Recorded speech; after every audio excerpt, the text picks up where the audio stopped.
Henry mal asi 6 mesiacov. Ja som vtedy volala mojej sestre a ja si pamätám, že sa aj normálne rozplakala do telefónu, ja som jej povedala, že moje dieťa bude autista. Henry bol môj prvý vysnívaný syn. Čínština je jeden z mála jazykov na svete, ktorý zapája obidve hemisféry. Vedela som o tom, že najlepšia investícia je do detí, ktorí sú v tom predškolskom veku. Ja neviem, či toto teraz, čo sa deje, je pre teba štandard, ale ja mám pocit, že ty si chobotnica.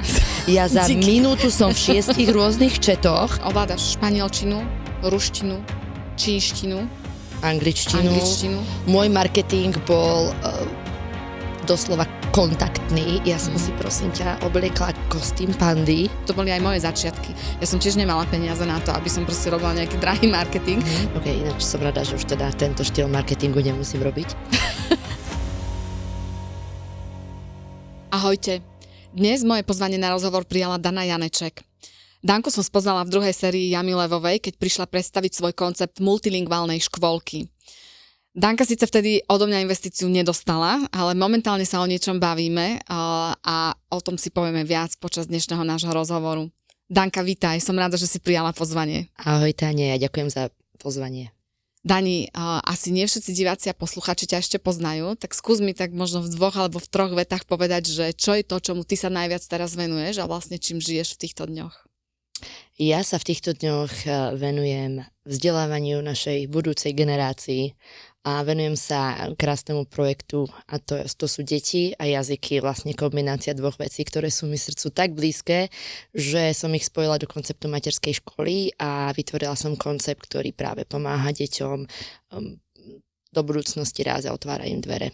Dani, a mňa by zaujímalo, že aká bola tá tvoja cesta k tomuto konceptu, lebo vlastne ty podnikáš, máš v podstate súkromnú materskú škôlku s krásnym názvom Dragon Kids a s ešte krajším takým tým sloganom, ktorý hovorí, že svetoví lídri začínajú od plienok. Dobre som to povedala? Áno, výborne, začínajú od plienok, presne tak je to. Svetoví lídri štartujú od plienok a mne sa to nenormálne páči. Ja si to ináč nepamätám z tej Jamy Levovej, ja si pamätám z tej Jamy Levovej veľmi dobre s tým konceptom, lebo som tam prišla s tým čínskym drakom, ale k tomu sa dostaneme potom neskôr k tomu celému konceptu.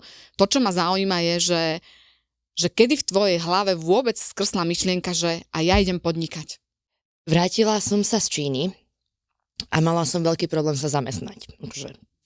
Oficiálne sa o tom nehovorí, alebo respektíve je to taká téma, ktorú ti nepovedia rovno do očí, ale žena po 35-ke, alebo 34 som mala, keď si hľadá robotu po dlhej dobe v zahraničí, tak podľa mňa všetkým svieti takéto svetielko, že materstvo a taká časovaná bomba doslova. Počkaj, toto ma teraz mega zaujíma, lebo toto ja som o tebe vôbec nevedela, že v akom segmente si sa chcela zamestnať, lebo pre mňa je to napríklad prekvapenie, ja si napríklad akože, že zrelé dámy, proste fakt akože že veľmi, veľmi cením, hej, že lebo podľa mňa také vyzreté manažérky sú podľa mňa lepšie ako také tie úplne mladé kočky, ktoré ešte nemajú za sebou možno nejaké veľké faily, len skončili školu, tak že v akom segmente si hľadala tú prácu? No, možno, že toto bola taká výhovorka alebo také odôvodnenie samej pred sebou, že prečo ja som mala veľké sebavedomie, keď som sa vrátila z Číny. Ja som ovládala 8 jazykov, ja som pracovala ako manažérka niekoľko rokov, ja som mala vysokú školu, vyštudované tlmočníctvo, naozaj skúsenosti z rôznych krajín a ja som si myslela, že úplne bez hanby, že sa o mňa pobijú na Slovensku, že aha, tu som. A ja som si posielala žiadosti hlavne do firiem zahraničných na Slovensku, aby som teda ostala v jazykoch. A buď sa mi neozvali, alebo povedali, že teda nie. Takže môj muž ma tak chlácholil, že ty si prekvalifikovaná, ty si overqualified, vieš, to žiadny zamestnávateľ nechce človeka, ktorý je lepší ako on. A ja že ale... No, to nie je až tak pravda. Nájde sa veľa zamestnávateľov, ktorí chcú lepších ľudí, ako sú oni sami. Aha, dobre, akože toto bolo...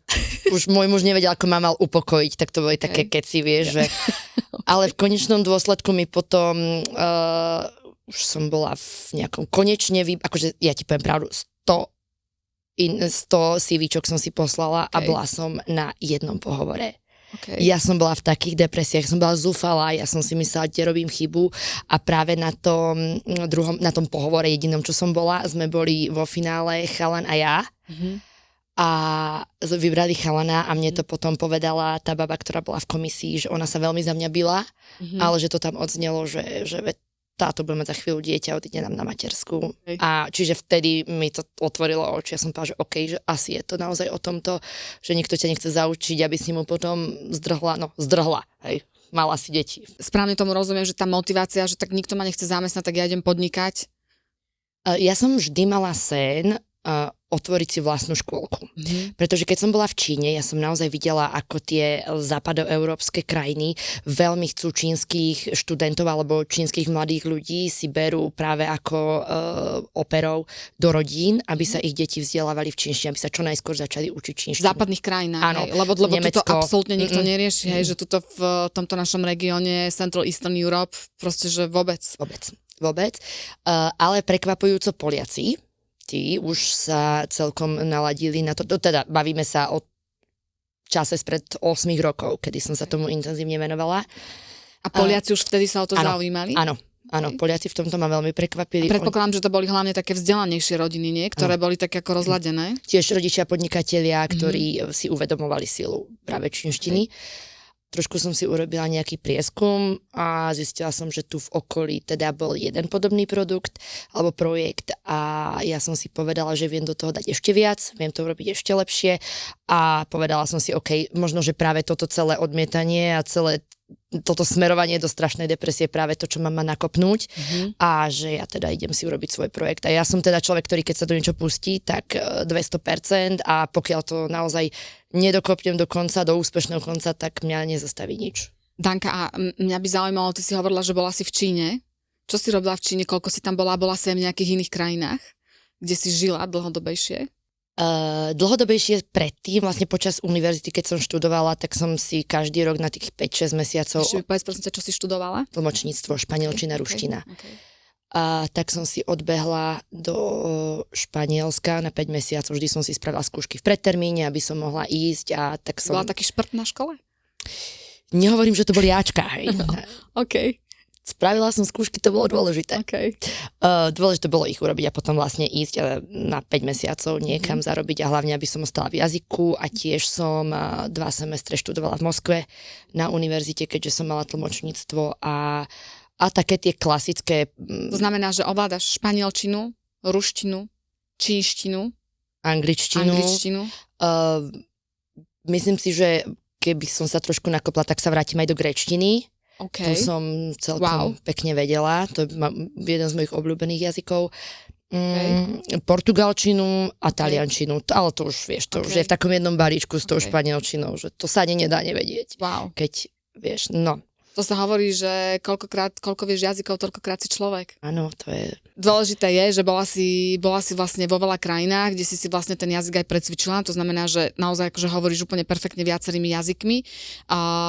Ty aj pochádzaš z nejakej rodiny, ktorá má nejaké podnikateľské korene, zázemie, že ti pomohli, keď si urobila to rozhodnutie, že idem podnikať? Práve že vôbec. Ja som v tomto bola taký pionier a naši... Tak hovorí, že black sheep of the family. Čierna ovca rodiny. V tom pozitívnom zmysle slova. Áno, hej, akurát rozmýšľam, že čierna ovca, že to mi znie tak presne tak negatívne, ale to sa veľakrát sa to zamieňa s tým, lebo tá čierna ovca rodiny je veľakrát aj v pozitívnom zmysle slova, že sa úplne otrhneš. Tá, čo vytrča, presne tak. Na Slovensku je to vnímané veľmi negatívne, keď sa vytrhneš a proste vytrčaš z rádu, takže... Súhlasím. Treba to zmeniť. Máš aj ty s tým skúsenosti? Máme. Dobre, to znamená, že aj išla si do toho podnikania, vlastne nemala si žiadne zázemie, v podstate si to ani nevyštudovala, tak že ako si začala, potrebovala si, na škôlku potrebuješ nejaké peniaze rozbehnúť, priestory, musíš robiť marketing, zohnať rodičov, ktorí ti budú dôverovať a dajú ti tie svoje deti do svojej starostlivosti, že pomáhal ti niekto na začiatku? Áno, pomáhal, aj našimi pomáhali. Oni vedeli, aká som ja povaha a oni vedeli, že ak to niekto z rodiny dá, tak to budem ja. A čo robia rodičia? Otec bol kamionista, teda teda bol, už je na dôchodku, ale celý život tiež dá sa povedať, že cestoval. Môj otec ovláda všetky jazyky sveta, on má vlastné Esperanto, on sa bez GPS nikde nestratil, takže možno, že práve toto som po ňom zdedila, že sa dohovoril vo všetkých krajinách. a mama je zdravotná sestra. Dobre, takže rozhodla si sa, že ideš podnikať, chceš si založiť súkromnú materskú škôlku. To ale znamenalo v podstate splniť aj veľmi veľa podmienok, ktoré prikazuje štát, ministerstvo školstva, na to sú nejaké zákony. Že kto ti s týmto pomáhal? No, toto hneď ti poviem z fleku, taká byrokracia, ja som to nečakala. Akože som si myslela, že naozaj prišla som s krásnym konceptom, a že sa to ocení, ale nie papiere, vybavovačky, úrady. Môj muž je právnik, čiže on mi v tomto veľa pomohol a neuveríš, ale zhodou náhod to, čo tie korporáty odo mňa očakávali, to sa aj stalo. Ja som s takýmto bruchom otvárala škôlku, takže presne bola som tehotná a otehotnila som, čiže som si robila marketing sama. Pretože ja musím povedať aj to, že človek, keď žije v Číne, tak si zvykne na to, že sociálne siete sú blokované. A ono počase ťa to už ani nechce sa ti to stále odblokovávať a hľadať tie rôzne. Čiže ja som si veľmi odvykla od sociálnych sietí v Číne a ja som už ani poriadne nevedela, ako ten Instagram funguje. Čiže ja som sa nanovo učila možno, že pracovať práve s takýmito sociálnymi sieťami. Ale môj marketing bol doslova kontaktný. Ja som si, prosím ťa, obliekla kostým pandy s tým môjim veľkým bruchom. To celkom to tak zapadlo, že bola taká guľatá. Pamätám si, že bolo leto, bolo teplo a teda môj muž ma vozil po pieskoviskách a po detských ihriskách a ja som teda v tom kostýme chodila a rozdávala som letáčeky. Wow. Wow, to bolo pred koľkými rokmi? To bolo v 2021, tesne po covide. Tak to je akože tiež fantastická story, o ktorej si napríklad v Jamelevovej myslím nehovorila, že si v takomto kostýme si robila taký ten prvý marketing, ale asi sme ti ani tú otázku nedali, že? Áno, tam ste sa pýtali veľa na čísla, no. Veľa na čísla, hej. A na pandy nie. Hej. Ale to je úplne fantastické, že ty vlastne ako začínajúci podnikateľ, ktorý nemal nejaký veľký kapitál na to, aby teraz rozbombardoval vlastne celý internet a spravil obrovskú kampaň v nejakých médiách, tak vlastne si vymyslela svoj vlastný spôsob, ako zaujať. Aj to zafungovalo? Áno. Keď mi potom telefonovali, tak to bolo, my sme sa na Kolibe videli na ihrisku, dali ste nám letáčik. A oni vedeli, že si to bola ty? Tak že si ty bola v tom kostýme? Neviem, volali, neviem, či očakávali, že volajú tej pande, ale ako povedali, že dali ste nám letáčik. Lebo si mohli myslieť, vieš, že to je nejaký študent. Proste... Nie, ja som im veľa odpovedala. Prečo čínština? Toto bolo to, s čím som sa stretávala. Už keď si im to ako panda rozdávala tie letáky, hej? Áno, oni keď si čítali, že dobre, španielčina, angličtina, čínština, všetci sa tak pritom ako pri tej čínštine, že angličtina, španielčina, ale čínština. Áno, že ups. Že prečo? A tak ja som im vo veľkom teda vysvetľovala, že prečo čínština. A to teda... Tak vysvetli prečo čínština, lebo podľa mňa veľa divákov a posluchačov to nevie, že prečo čínština. Čínština je jeden z mála jazykov na svete, ktorý zapája obidve hemisféry, keď ho používaš. A to je taký dar, to je presne ako keď si predstavíš, že máš takúto tabuľku a 2 rukami robíš naraz to isté. Tak to je používanie čínštiny, že obidve idú na rovnakej úrovni a tým pádom tie deti majú obidve hemisféry rovnako. Bavíme sa o deťoch, ktoré prečo čínština od malička, lebo už my s tými 2 hemisférmi nespravíme nič, už ich nerozbehneš na rovnakej úrovni v našom mladom veku. Ale tie deti... oni ich majú obidve tak prispôsobené, že s nimi vieš krásne pracovať. A to je práve to, že vďaka tomu používaniu obidvoch hemisfér sa im zvyšuje IQ a zlepšuje sa pamäť. A to je ten koncept, že napríklad ja ako človek, ktorý ovláda jazyky, tak som slabšia v matematike. Preto aj tie čísla, napríklad v Jamelevovej, na ktorých som pohorela. Čiže ja mám silnejšiu tú lingvistickú stránku a dokážem sa naučiť veľa jazykov. Ale daj mi rovnicu a potrápim sa. Ak ju vôbec vyriešim. A práve toto je ten dar čínštiny, že ono dokáže pripraviť to dieťa na všetky tieto aspekty a koncepty do budúcnosti. Lepšie sa učí, vlastne lepšie zvláda napríklad kritické myslenie. Je veľmi spojené práve s čínštinou v ranom veku.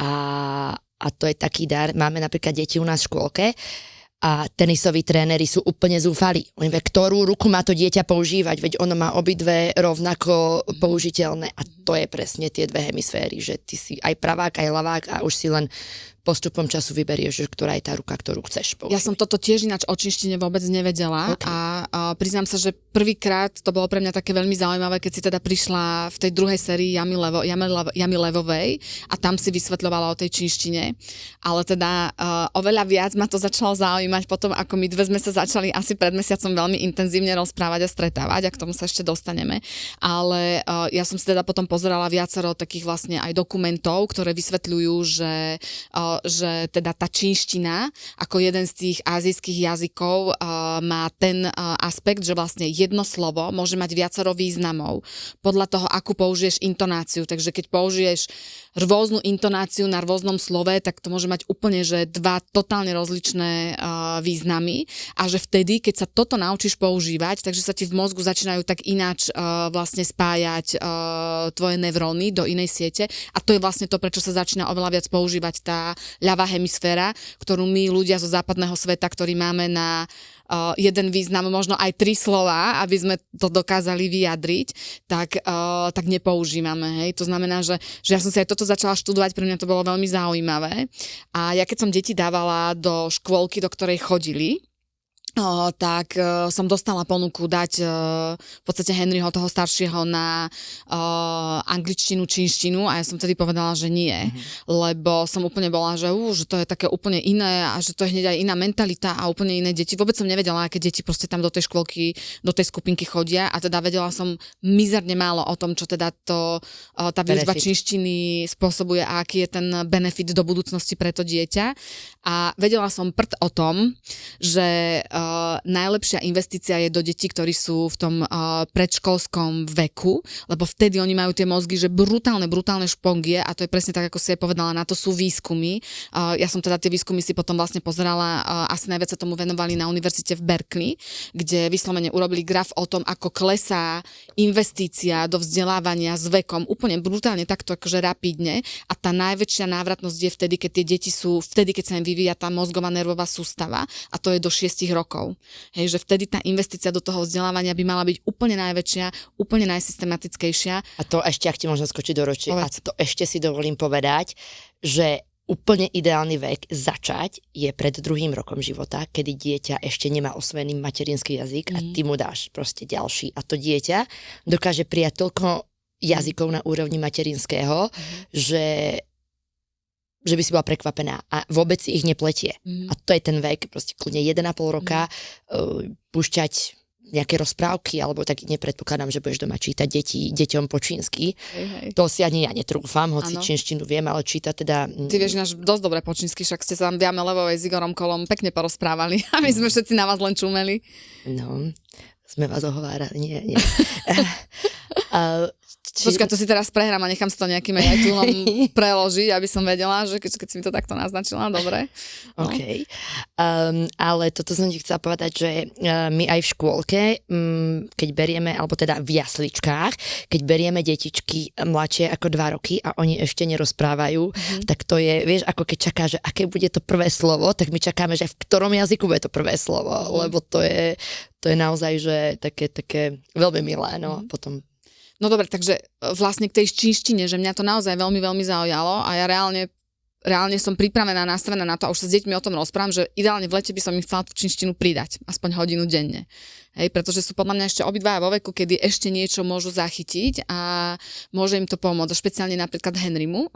Potom môžeme kľudne rozobrať aj, že prečo, ale je úplne fantastické, že si sa nebála ten koncept priniesť do tohto nášho konzervatívneho Slovenska a povedz prosím ťa, že ako sa ti teda v Dragon Kids darí, alebo respektíve ako sa ti darilo a potom povieme, že vlastne čo nás teda tak akože intenzívne prepojilo, keď to teda nebola Jama Levová, tak skús povedať, že ako ti to išlo od toho prvého momentu, ako si s tým konceptom prišla, ako si tým ľuďom v tom kostýme pandy vysvetľovala, že prečo tá čínština má nejaké proste benefity na kognitívny rozvoj mozgu dieťaťa. OK, ináč som rada, že už teda tento štýl marketingu nemusím robiť. Vieš, ako nová škôlka ti málo kto verí.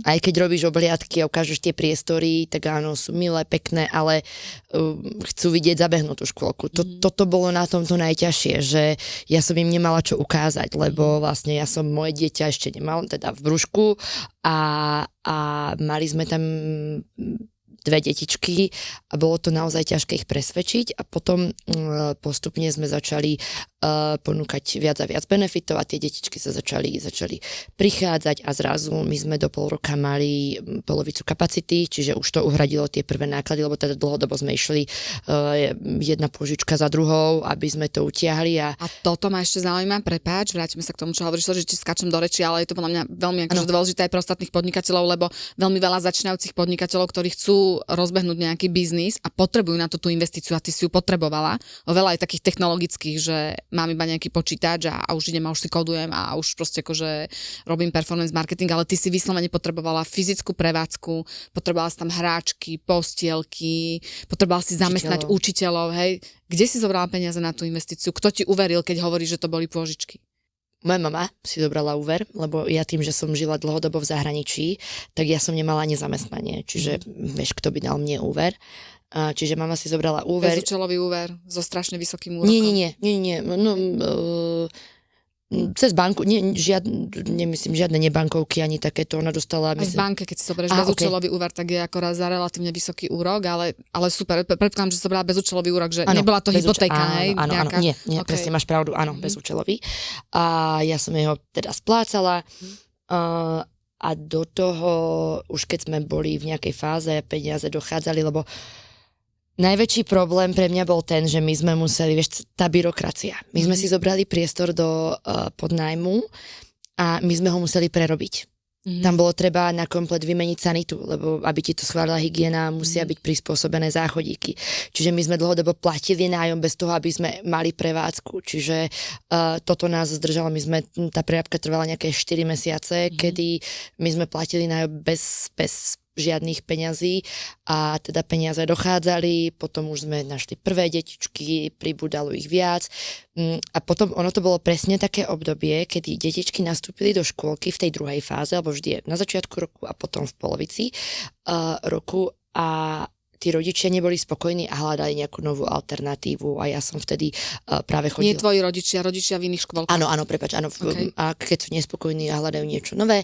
Ako si sa k tým rodičom dostávala, k tým, čo boli nespokojní? Bolo to word of mouth, že niekto iný? To bolo práve alebo... týmito letákmi. Ja som chodila do ambulancií, nechávala som tam letáky u doktorov, pediatrov a kde sa dalo na ihriskách, v herničkách, čiže som išla všade, som nechávala letáky a takýto tento old school. Vieš, čo je zaujímavé, že ja keď sa rozprávam s podnikateľmi, ktorí to dali a ktorí uspeli, tak strašne veľa z nich na začiatku nedostali hneď veľkú investíciu, ktorú takto proste porozhádzovali kade tade, ale presne boli pritlačení k múru a museli využiť všetky svoje mozgové závity na kreativitu a presne na to, aby si sami urobili za čo najnižšie náklady, čo najlepší marketing. A veľa z nich to proste podvedome si to neuvedomovalo, ale veľa z nich presne takýmto spôsobom to riešilo, hej, že to boli aj moje začiatky. Ja som tiež nemala peniaze na to, aby som proste robila nejaký drahý marketing, takže som hľadala, že kde ho viem urobiť čo najlacnejšie. A to je podľa mňa to krásne na všetkých tých úspešných biznisoch, ktoré to dajú, ten founder. Hej, ako napríklad aj ty, že proste ideš do toho, nájdeš ten spôsob aj bez veľkých peňazí, ale proste ty nájdeš tých prvých klientov, ktorí začnú platiť a potom už sa ti začne lepšie dýchať. Takže, takže to je fakt akože úplne že zaujímavé a drvivá väčšina tých biznisov takto začína, tých úspešných.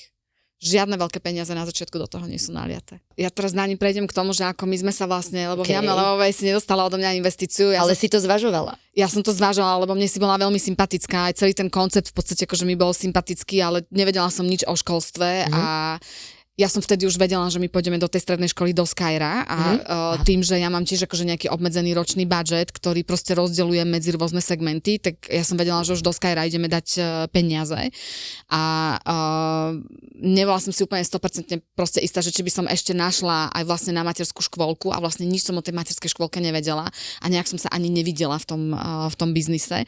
Takže to bol dôvod, prečo som ti to nedala, lebo bola si mi veľmi sympatická, takže potom som aj tak možno škrípala zubami, ale som si myslela, že tak dali tu investíciu Igor, tak akože bude to proste v pohode, hej.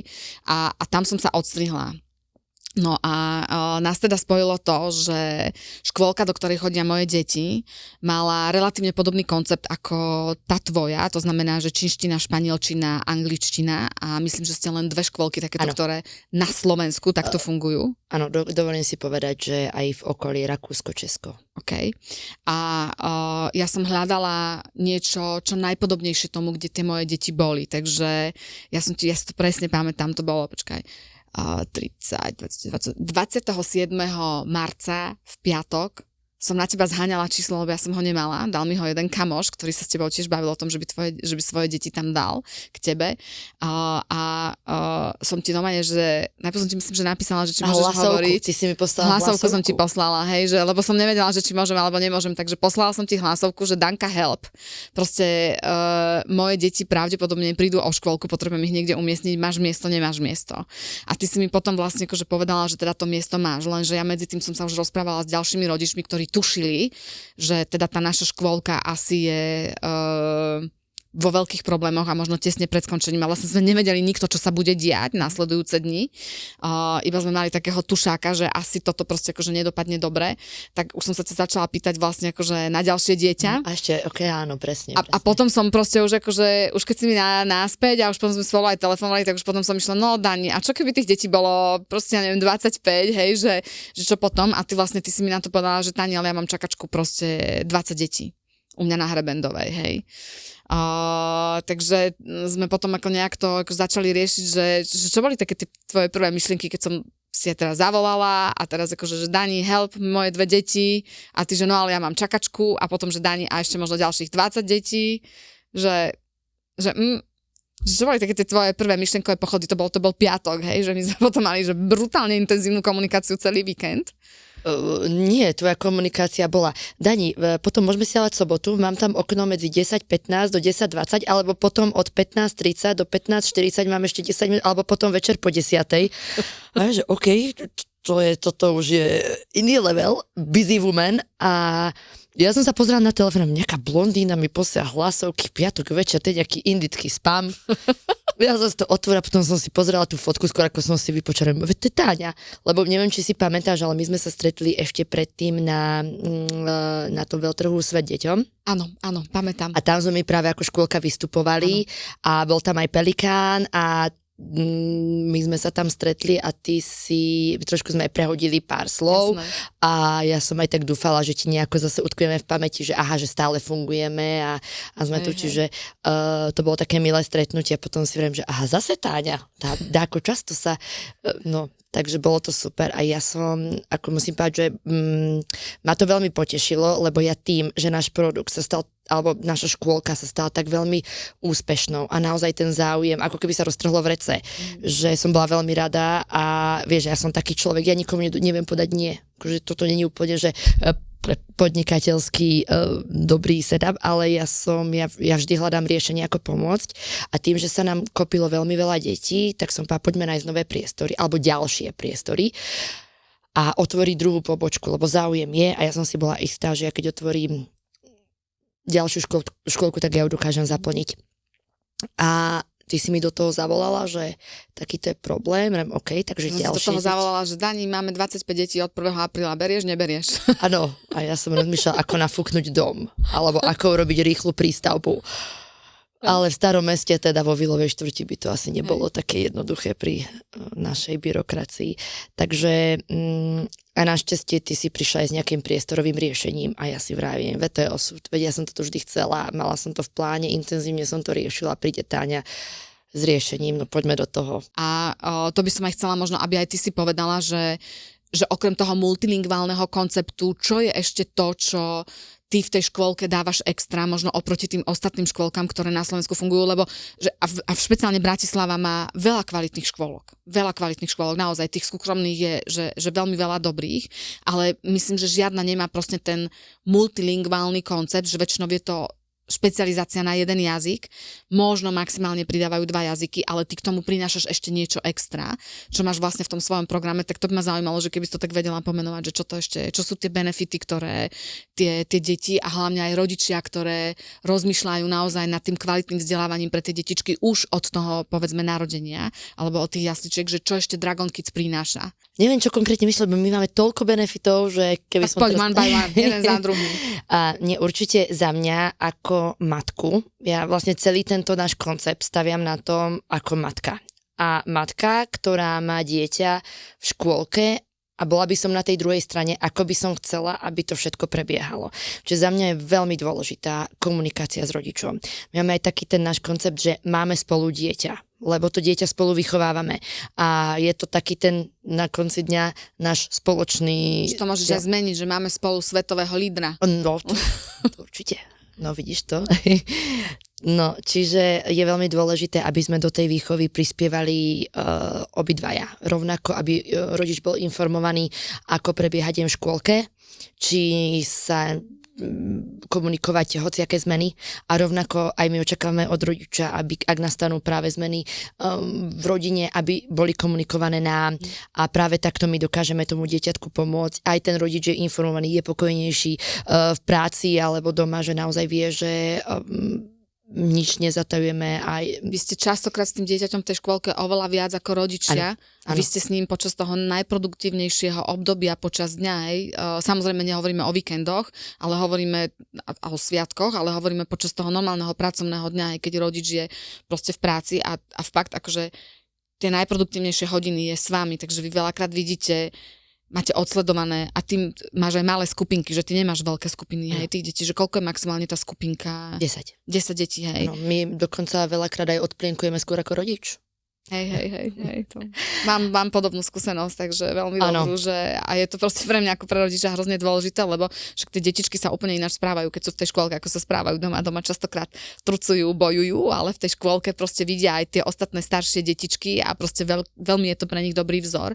Ale vy veľakrát, pekne si to tak povedala, že je dôležitá zodpovednosť aj rodiča, nie len proste tých učiteľov a vedenia materskej škôlky a pekne si to tak akože povedala, že potrebujete, aby rodič bol informovaný, ale zároveň, aby aj vás informoval, lebo veľakrát vidíte, že to dieťatko možno aj má také akože zmeny správania a možno tie zmeny správania potom spôsobujú stres ostatným detičkám, ktoré sú v tej skupine, alebo to dieťatko príde, ja neviem, je nahnevané, doma ho možno niečo nahnevalo, ono to nevie prejaviť slovami, ono to nevie vyrozprávať, takže prejavuje to svojou emóciou. Niektoré detičky sú možno pláčlivé, niektoré viac utiahnuté, ale niektoré sú možno agresívnejšie.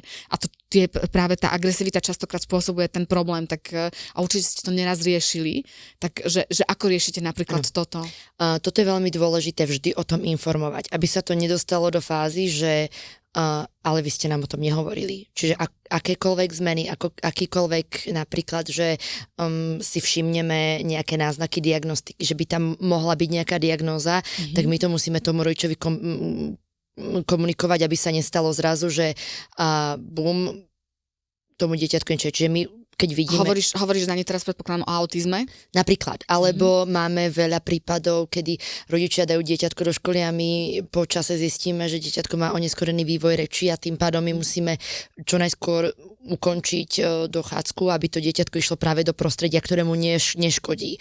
Že nič nesilíme, vždy ide o to, aby bolo všetko robené v súlade s tým, aby dieťaťu bola poskytnutá tá pomoc, alebo aby dieťa nebolo v prostredí, ktoré škodí jemu. A to práve sa deje pri týchto, nemôže dieťatko, ktoré má oneskorený vývoj reči, byť v takomto multilingválnom prostredí. A samozrejme áno, určite aj autizmus a... Dani, a koľko rokov máš teda tú škôlku? Koľko rokov sa tomu venuješ? 5 rokov, dobre, tak možno, že to nie je až tak veľa, ale povedzme aj za tých 5 rokov sleduješ, že povedzme pribúda viac detičiek, ktoré majú povedzme nejaké poruchy spektra autizmu, alebo sa ti zdá, že je to také ako rovnaké stále? Je to rovnaké, áno. A ja si pamätám, že môj Henry mal asi 6 mesiacov A ja som vtedy volala mojej sestre a ja si pamätám, že som sa aj normálne rozplakala do telefónu, lebo ja som jej povedala, že moje dieťa bude autista. To bol v podstate akože Henry bol môj prvý vysnívaný syn, ktorého som rodila v covide počas toho, ako to bolo najväčšie peklo pre moju firmu, lebo však cestovný ruch, necestovalo sa, hej, takže a veľmi som sa na neho tešila, lebo už som proste mala veľa rakov, veľmi som deti proste chcela. A ja sa pamätám, ako ja som sa úplne, že mega jej rozrevala do telefónu, že môj syn bude asi autista a ona sa mi vtedy tak akože polo vysmiala, že neblázniš, však on je úplne v pohode dieťatko, hej, však chodíme, pozeráme ho. A ja som sa tak akože vždycky k tej myšlienke proste vracala, že áno, že boli chvíle, kedy som bola presvedčená, že nie, že to je blbosť, že čo si to proste ako namýšľaš v hlave. A potom prišli nejaké také momenty, ktoré jednoducho mne to proste nedalo a proste furt som si myslela a furt som si študovala na tom internete a hľadala som, hej, a ako sa to vyvíjalo postupne, tak som hľadala nové a nové informácie a vždy mi niečo hovorilo, že ale on nebude úplne normálne dieťatko, hej. A tiež mal asi 4 roky a ja som si vtedy povedala, že ho zoberiem do toho autistického centra. Dostali sme sa do Andreasu v Bratislave a presne sme tam prechádzali vlastne tými všetkými testovaniami a samozrejme vyplynulo z toho, že teda je na tom autistickom spektre, je na niečom, čo sa kedy volalo, že Aspergerov syndrom. Teraz sa to už tak nevolá, už to proste akože porušili. A teda ešte predtým, ako my sme vlastne do toho centra išli, tak ja som zašla do škôlky sa porozprávať s jeho učiteľkou Karlou, ktorú som ja považovala za jednu proste úžasnú, mega šikovnú učiteľku, ktorá veľmi, veľmi dobre vedela navnímať detičky a podľa toho nastaviť to, ako s nimi ona pracovala. A presne som s ňou sedela a presne som takto s ňou mala takú tú diskusiu, že ale ja som tam išla s tým, že ja som to chcela z nej vyťahnuť, že čo mi ona povie, hej. Okay. To znamená, že nebola som v tej polohe toho rodiča, že mňa si niekto predvolal a niekto sa mi snažil proste tak akože veľmi jemne naznačiť a proste povedať, že mohli by ste si dieťatko nechať otestovať, lebo asi sú tam nejaké náznaky a čím skôr to budete vedieť, tým lepšie budete vedieť s tým dieťatkom pracovať a zjednodušiť mu začlenenie sa možno do toho kolektívu, zjednodušiť mu výber proste, alebo budete vedieť kvalifikovanejšie mu vybrať škôlku alebo školu, tak aby to vyhovovalo tej jeho diagnóze. Takže ja som už išla tam nad tým s tým, že chcela som z nej vyťahnuť, že čo mi ona povie, aké sú jeho paterny, lebo ja viem, že to dieťa sa v škôlke správa inak ako doma, ale doma malo nejaké prejavy. A presne ona tak ako veľmi opatrne išla, ale už keď videla, že ja jej kladiem také tie otázky, že Karla už mi normálne povedz, že ja som na to pripravená, tak ona už tak akože mi tak ako povedala, že má takýto partner, ja mám proste takúto edukáciu, možno nemám certifikát, ale veľmi ma táto téma zaujíma, že neviem sa postaviť do role človeka, ktorý vie diagnostikovať, ale odporúčam toto a myslím si, že to je toto. Dá sa s tým úplne normálne existovať, hej, takže ona ma tak utvrdila v tom, že treba ísť proste do toho autistického centra, treba si dať urobiť proste akože tú diagnózu. A vtedy už si mala mladšieho, áno?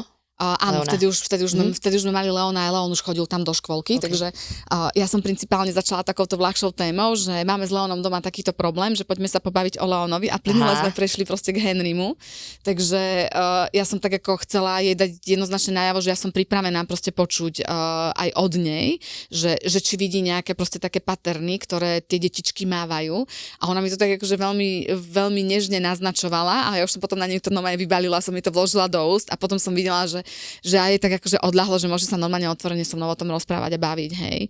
A vlastne povedala, že on je fantastické dieťatko, on to akože veľmi dobre proste zvláda, ale áno, sú tu takéto tieto paterny, ktoré naznačujú toto a toto a že aj preto oni niektoré veci možno jemu prispôsobujú, hej, že napríklad stravu. Že Henry bol vyslovene, že mal 5 proste akože typov jedál a jednoducho odmietal akékoľvek ďalšie, vôbec len vyskúšať, hej. A toto robia aj zdravé detičky, hej, nielen detičky, ktoré sú na tom autistickom. Mám takého jedného doma, áno. Hej. Takže to robia aj normálne akože, a teda ja nechcem hovoriť, že proste, že je to choroba nejaká, hej, že je to proste nejaká možno vývinová porucha, ale proste tie deti naozaj dokážu mať veľmi kvalitný život, keď sa k ním špeciálne pristupuje, hej, takže že toto ma proste zaujímalo, že aký máš aj ty k tomu prístup a vlastne možno aj učitelia, hej, ktorých ty máš, lebo ty si asi musíš aj veľmi dobre vybrať učiteľov, aby to vzdelávanie bolo veľmi kvalitné.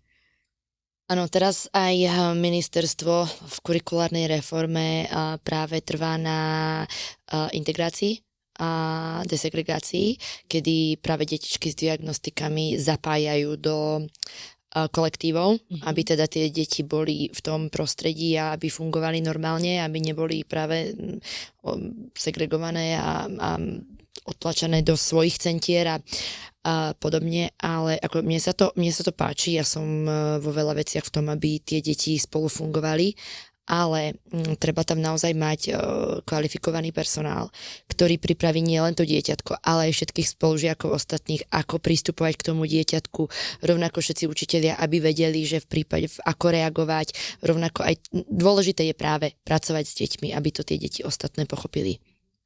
Asi potom, Dani, ale je aj veľmi dôležité spolupracovať s rodičmi, hej, lebo ja viem, že a bežne sa to stáva v škôlkach, hej, že proste môže byť takéto nejaké dieťatko, ktoré povedzme je trochu agresívnejšie a proste ono z ničoho nič príde a udrie, hej, to druhé dieťatko. Ano. Ktoré proste vie, že ho môže udrieť, hej, ale toto robia aj zdravé detičky, hej, že nielen povedzme detičky, ktoré majú takúto poruchu. Áno, to potom, je emócie. Emócia, presne jasné, tak. A potom prídu rodičia sa sťažovať, hej, že no ja nechcem, aby moje dieťa bolo v skupinke s týmto a s týmto dieťatkom, lebo ja neviem, on moje dieťatko bije, hej. Takže že asi aj s tými rodičmi treba potom nejakým spôsobom tiež pracovať a predpokladám, že aj to robíte. Samozrejme, ako žiadne dieťa si nevybere byť autizmom. To treba pochopiť a určite nie, Pane Bože, odsudzovať. A áno, my u nás veľa máme aj takých tých komunitných akcií, kde sa stretávame napríklad pri oslavách čínskeho nového roku, kde pripravujeme čínske tradičné jedlá, kde prídu rodičia, robíme ich spolu s deťmi, kde máme príležitosť aj tí rodičia sa navzájom spoznať, navzájom si odkomunikovať nejaké veci, porozprávať sa. Rovnako máme v rámci nášho programu, máme spolu dieťa aj pridané lekcie jazykov pre rodičov. Že kým to je tiež super, lebo ja tiež musím zapracovať na svojej španielčine, lebo ja za chvíľu mojim deťom nebudem rozumieť. Tá nie je čínština. A čínština určite áno, ja som povedala, že je pre mňa veľmi, veľmi zaujímavá, ale proste potrebujem aj na tej španielčine, lebo fakt mne sa akože bežne deje, že moje deti doma niekedy medzi sebou rozprávajú po anglicky a niekedy medzi sebou rozprávajú po španielsky. S nami vždycky po slovensky. Áno. Hej, že to úplne, že sa proste prepínajú s babysitterkou vždycky po španielsky. Ale oni medzi sebou niekedy proste akože kombinujú, hej. A ja tak už akože čakám, kedy na mňa niečo vybafnú po španielsky a budú sa mi smiať, že im nerozumiem. Aha. Alebo budú kuť nejaké plány poza tvoj chrbát po španielsky. No, nebudú chcieť, aby som im rozumela a budú poza chrbát niečo dohadovať. Ano. Presne tak, no. Som si zavarila. Hej. A presne preto to my robíme, lebo stalo sa, že rodičia boli v zoo a detičky ukazovali na zvieratka, hovorili ich po čínsky. Vlastne ten rodič ani nevedel, že či hovoria správne. Dokonca mám takú milú príhodu, teraz máme dieťatko, ktoré nastúpilo k nám v 2 rokoch a ešte nevedel poriadne rozprávať, ale už začínal. A ten otecko stále hovorí, že ja neviem, čo vy to máte za zoológiu, on stále oslíka doma, že IA a prekladá si pritom nejaké kocky a stále, že ako robí oslík IA, dookola nám tu napodobňuje somárika a ja viem, a kocky si pritom prikladá? Áno, a viem, no to nie je IA, ale ER, že on si ráta po čínsky a tie kocky si, a on, okay. A úplne ostal prekvapený, že vlastne jeho dieťa to nenapodobňovalo somárika, ale počítalo si po čínsky, takže to bolo také milé. My keď sme sa vlastne začali spoločne baviť o nejakej investícii, tak ja som určite chcela vedieť, že aké ty máš plány teda aj do budúcnosti a si mi ich teda povedala, tak skús povedať, že čo sú tie tvoje plány, čo je tá tvoja vízia s touto škôlkou a s týmto konceptom. No ja by som veľmi chcela dostať tento koncept do Čiech. Češtinu ešte celkom ovládam. Okay. A veľmi by som chcela dostať tento koncept do Rakúska. Okay. A teda ja ovládam veľa jazykov, ale nemčina tam nie je. Ja viem trochu po nemecky. Výborne, tak s týmto pomôžeš teda ty, lebo ja nemčinu som sa nikdy nedokázala naučiť a práve zhodou náhod momentálne žijem v Rakúsku. Takže už viem úplne, ako sa cítia ľudia pri mne, keď so mnou cestujú a ja kde som, tam rozprávam, že naozaj ten pocit, že nerozumieš, tak je hrozný. Ja som ho málokedy teda zažila, lebo ja mám ten dar, že viem jazyky a teda v Rakúsku v obchode som stratená.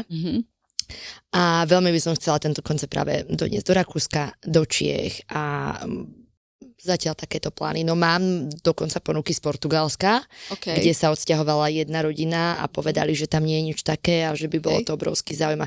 Vždy sa mi niečo také stane, aj my to tu chceme, aj sem to priniesť. Ja tam tiež poznám nejaké rodiny s deťmi. Portugalsky viem, no. Do Španielska určite. Môžeme sa o tom pobaviť, ale Dani, počúvaj teraz ešte, mňa zaujíma taká vec, že vlastne my, keď sme sa začali o tomto intenzívne baviť, tak to bolo fakt akože takto, že proste, že zo dňa na deň, že to nie je ako normálne funguje founder a investor, kedy máte nejaký priestor sa normálne proste baviť a možno diskutovať o nejakých podmienkach, že vlastne ja som ťa postavila pred hotovú vec, že tu máš 25 detí, tu máš priestor a proste aj ideme do toho spoločne, hej. A že to nie je normálne niečo, čo sa ti deje, hej, že v podstate aj v Jame Levovej s Igorom, keď ste sa dohadovali a keď ste sa bavili, tak tiež to nebolo také, že z jedného dňa na druhý a ideš a rozhoduj sa a proste poďme a nemáš čas, hej, že musíš, ja neviem, noc musíš využiť na to, aby si sa rozhodla a ráno povedala proste svoje rozhodnutie, hej. Takže že možno keby si tak povedala, že aké to bolo v podstate akože s Igorom, hej, že máme, aj ty máš s ním dobré vzťahy a ja mám s ním dobré vzťahy, je podľa mňa akože super, že on ti v tej Jame dal investíciu. No, jasne. Že možno, že aké to bolo a že versus to, čo sa deje možno teraz, čo ale nie je normálna situácia, lebo to podľa mňa hrozne veľa divákov, ktorí pozerajú, posluchačov, ktorí počúvajú tieto rozhovory so mnou, sú to väčšinou začínajúci podnikatelia, tak ich to možno tak zaujíma, že tak skús proste ako povedať svojimi slovami, že čo bolo po tej Jame Levovej a potom proste povedz, čo sa deje teraz. Jasné, ako v prvom rade ja by som vás len tak okrajovo chcela porovnať, že teda Igor bol super, a teda je super, ale Igor v porovnaní s tebou, kým som sa dostala odpovede od neho na nejakú správu, lebo on často bol v tej Číne, že časový posun, ja som potom už začala používať čínsku platformu na komunikáciu, s ním už to išlo lepšie, lebo vedela som, že tam je prihlásený, lebo na slovenské číslo on mi nereagoval, čiže potom sme komunikovali tak, ale taký ten chlapský štýl odpisovania, že... Ale ináč, Dani, ešte toto ti chcem povedať, že to je normálne, že bežná vec u investorov, ktorá sa deje vtedy, keď do toho hlavne vstupuje taký ten akože finančný investor, že majú toho strašne veľa a bežne founderom proste akože nereagujú, hej, že to je úplne normálne, že bežná vec. Ok, ja neviem, či toto teraz, čo sa deje, je pre teba štandard, ale ja mám pocit, že ty si chobotnica. Ja za minútu som v 6 rôznych četoch, tam, ja to už ani nestíham sledovať. Ako to ty stíhaš proste tak rýchlo robiť? Ja som si akože myslel, že ja teda viem mať rýchle tempo, ale podľa mňa ty musíš mať 8 chapadiel a nie 2 ruky, lebo to, aké bomby ideš ty, tak to je mega. Ale super, ako Igor bol ochotný, bol. Ale je. Hej. Je ochotný, je naozaj práve keď nemohol on, tak ma nakontaktoval na svojich ľudí, čiže ja vždy, keď som niečo potrebovala, som zavolala, vybavili sme, dlhodobo sme hľadali priestor v Košiciach na škôlku, lebo Igor tú škôlku veľmi v Košiciach chcel, ale je to naozaj taký celoslovenský problém, že nájsť ten vyhovujúci priestor, lebo to není len, že mať budovu, kde môžu byť triedy, ale naozaj mať aj taký ten feeling okolo toho, aby tam bolo aj také ihrisko, útulné, to dieťa sa chce cítiť ako doma, naozaj tam trávi väčšinu času, čiže nie je to len, že prvý priestor, ktorý nájdeme, no tak poďme do neho a v tých Košiciach sme dlhodobo nič nenašli a verím, že stále hľadajú, lebo ja si myslím, že tú škôlku stále v Košiciach chcú, takže toto je určite ďalší plán. S Igorom sa určite o tom budeme baviť veľmi radi. No. Áno, jasné. O tom východe, no. Igor nám vie veľa aj pomôcť, ako on ma nasmeroval na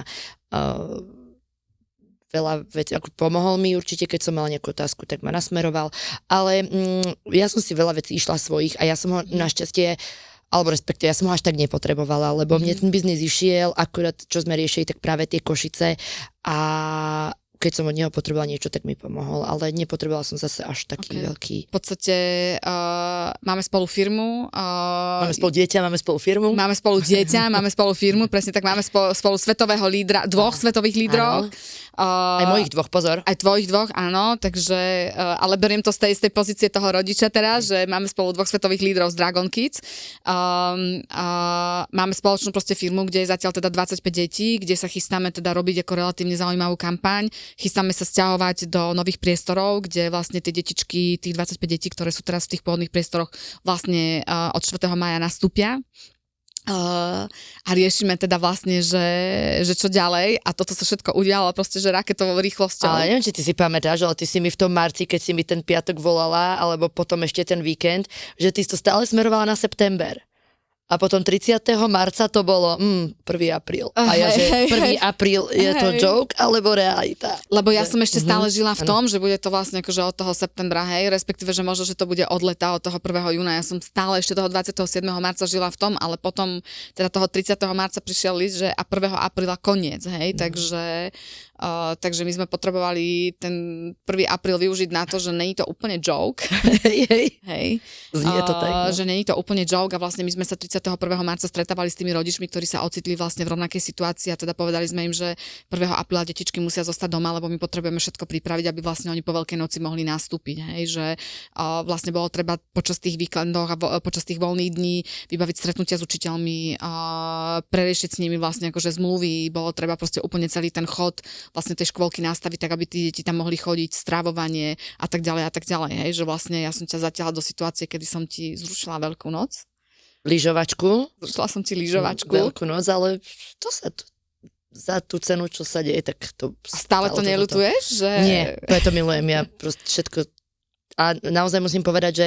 Ale mali sme aj ťažké diskusie, že aby sme dali na stôl, že boli aj ťažké diskusie. Aj som si poplakala.